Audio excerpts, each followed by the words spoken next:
Hello, everyone, and welcome to Losers Become Winners special report. This is your for going into year of 2020. So this is keys to successful trading. So let's get to it. The keys to successful trading are right here. Have a good trading plan. Now, how do you know having a good trading plan? Well, if you've been around for a while, you pretty much know what you like and what you don't like. Some people gravitate to certain indicators, and that becomes honed in down to the specific rules of what you like. For new people, watch other people's videos and say, do you or do you not understand what they're talking about? If they do, that means you're gravitating to it. That's what you want. So rule number one is have a good trading plan. Now, after you have a good trading plan, you get a scanner built. Now, if you don't understand anything about programming and all, you can call the trade desk. Most of the guys at the trade desk can help you build a scanner. Also, too, there are scanners already pre-built in some of these trading platforms. I'm using Thinkorswim here, which is TD Ameritrade, which is going to be taken over by Charles Schwab, and hopefully Charles Schwab doesn't mess it all up. New companies tend to say, well, let's tweak a little bit. So let's keep our fingers crossed there. All right. So I have a trading plan. This trading plan is called my Osprey Final. I ran the scanner and then we came up with Home Depot. So at the time of this recording, which is being done on the 25th of December, which I know is a week ago. Now, why is that? It's because I am not here to tell you about setting up this trade. I'm here to educate you about this trade. So the result is I don't want people jumping in on these trades without their own due diligence. One way to do that is by having the delayed data. So the time you go and look at Home Depot, when this gets posted, you're going to be able to look back in history and say, hey, that worked, or hey, that didn't work. That's another way of proof. It's one of the things that really annoys me about Snake, and I'm sorry I'm going to get a little bit more, how would say, I'm on a grandstand here, but the point I'm coming to is that a lot of snake oil people use a lot of old data. They go back to 2012 or 2011 or 2015. No, it's got to be done on the now for tomorrow. That's why if you follow my videos, please, if you're new and you haven't seen my videos, go look at my videos and you'll see that some of my charts I will mark up in advance, and then we'll see if the projections work out. Now, not all trades are 100%, but the bottom line is having a high probability, which is what a trading plan is all about, is having enhanced probabilities. All right, so I ran my scanner, which is rule number one right there. Be ready, have a scanner. There it is, done. Now, wait for the right entry. Now, this is an up scanner. This scanner is for the uptrend, which means I'm going for my calls. So here you see Home Depot came down here and came back up and crossed the 30-day moving average line. I'm not going to hide this fact on it. It's a 30-day moving average line. It's a very common moving average. I use the EMA. Other people use the SMA. What are those? Well, they are algorithms to determine the value. The EMA is exponential, which means that it's using the most current data to get the average movement. The simple uses everything at equal value. What this does, it tracks the last 5 days and gives it more importance than the last so it's 25%. So 25%, so a 30-day moving average is about 7 days. So the last 7 trading days are average with more importance than the prior 21 days, which makes about 28 days, 30-day moving average. All right, so wait for the right entry. You see, I already put in my entry line here. It's at 221.24. There it is, right there. That's my entry line. And then I determine my rule. Now, if you guys have been following me, you know I have my exit rules, and I have 3 conditions on the exit rules. And when I start off here at my low value line, that's my little algorithm that I set up, and I have my low value line.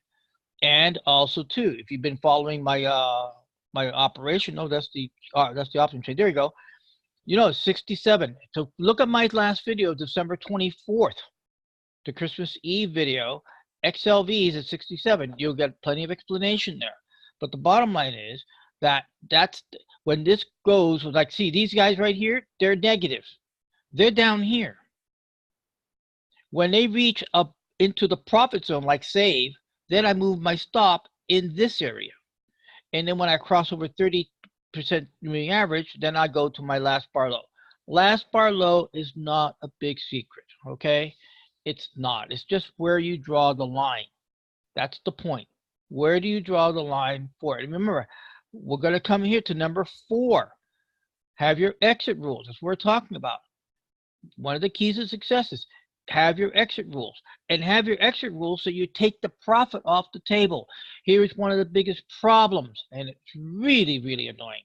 You go into one of these trade schools and they say, oh, you wait for the price to come down here and then you exit down here because now you're going to hit your stop. Drawback. Look at all the distance you're going to give up. That's the problem. The thing is, portfolio managers, and I was a trustee on I am a trustee on a pension fund. And I interviewed dozens and dozens and dozens of portfolio managers over 7 years. And the one key point out of everybody in there who are doing what they call equity trading, which is stocks, they take the profit off the table. Here's a key. When a stock reaches a 20% increase or gain from their entry point, they take the money. Now, how do they get into the trade? Well, they look for a stock that has reached a high point and they wait for a 20% drop. And they buy at the 20% drop. That's called a discount. So they're doing a 20% discount. Then they calculate 20% from that discount as their target exit. So that's the portfolio managers.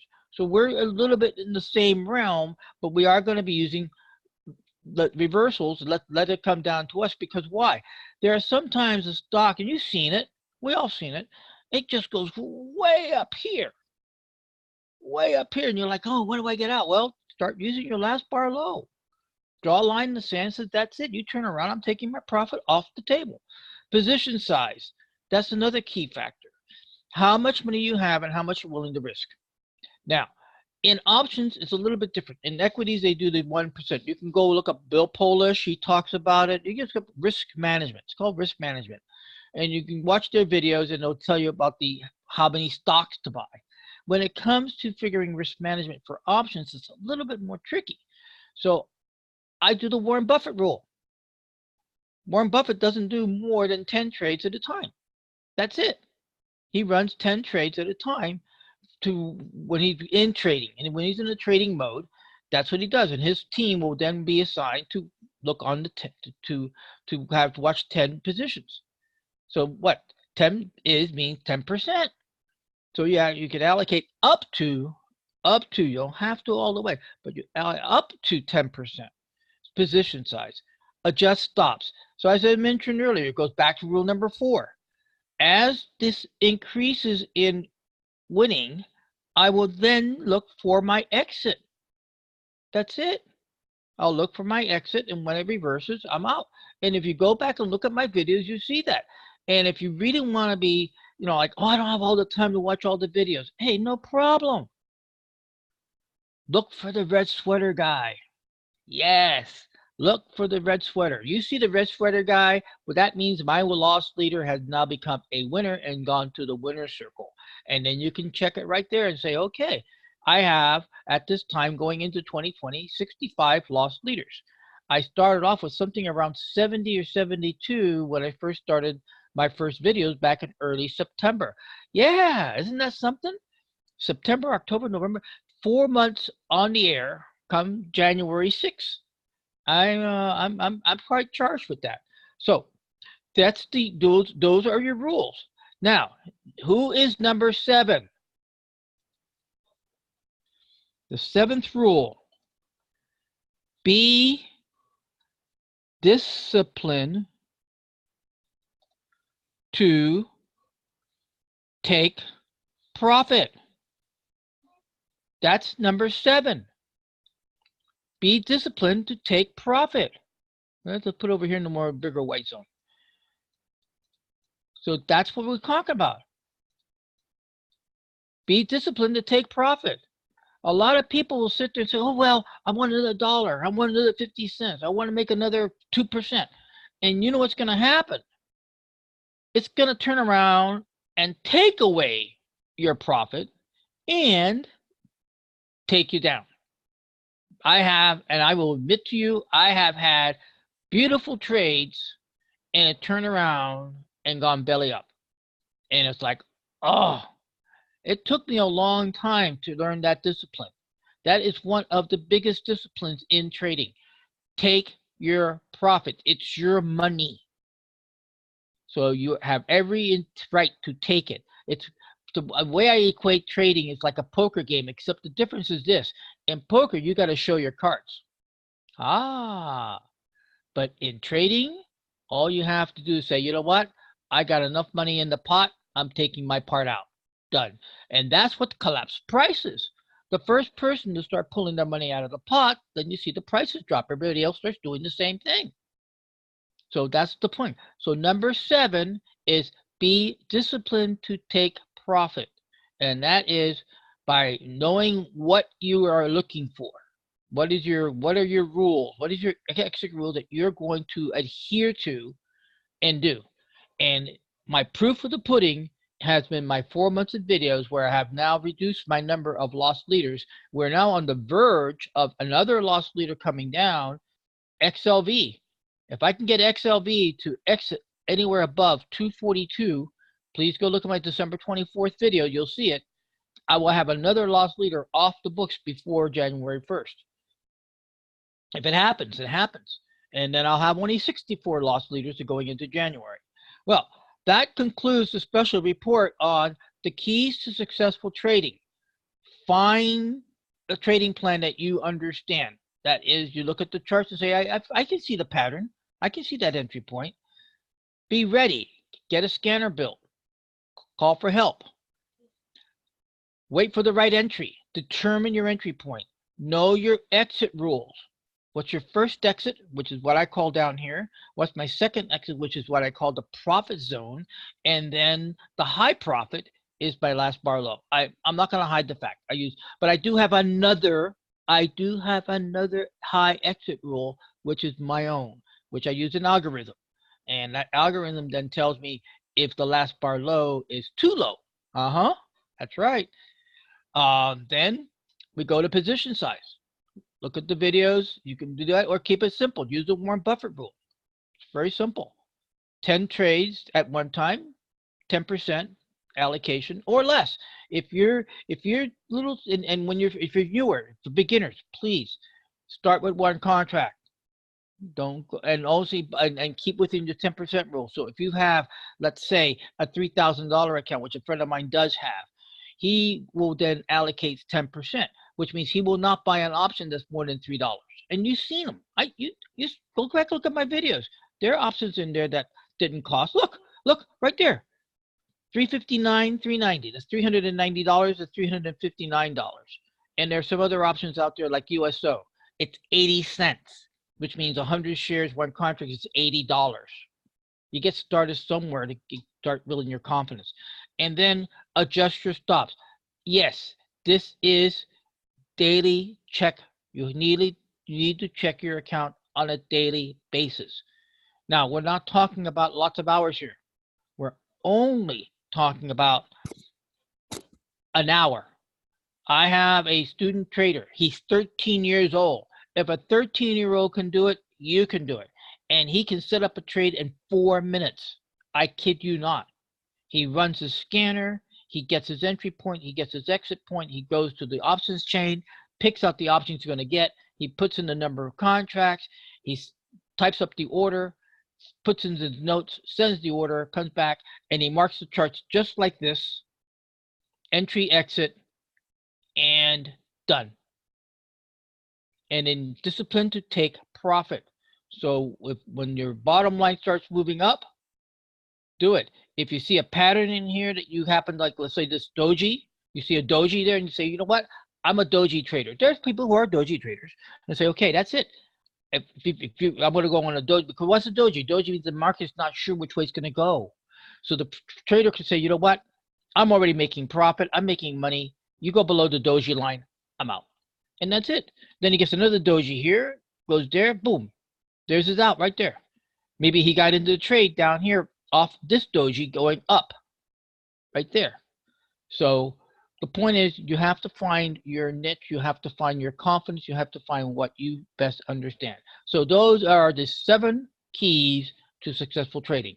I thank you very much for this. I apologize for the length, but I think it's imperative, it's important, and it's passionate to make people become successful traders. Those who wish to become financially independent, you are on my team. If you want to be financially independent, you are in my group of people. Yes, I'm going to give you a personal story. I started working selling newspapers on the corner in Miami in the late 50s, and I was like, I think I was 10. I was like 10 or 11 years old. Yeah, hawking papers, because we used to have papers, right? Paper, extra, 25 cents. Now, fast forward to today. The point is, I am old. All right? I'll tell you, I'll be honest with you, I'm old. But here's the point. I wish I knew what I knew back. I wish I knew now back then what I know now. Because here's the thing. If you have the right education and you have the right opportunities and you are willing to go for it, become financially independent as soon as you can. Just plan out your life. That's enough we'll leave that topic for another day. All right. I thank you very much. Happy New Year. Oh, I just dated that. This is supposed to be an evergreen video. So much for that much. Anyway, thank you for for dropping by and checking out the special report on keys to successful trading. Bye-bye.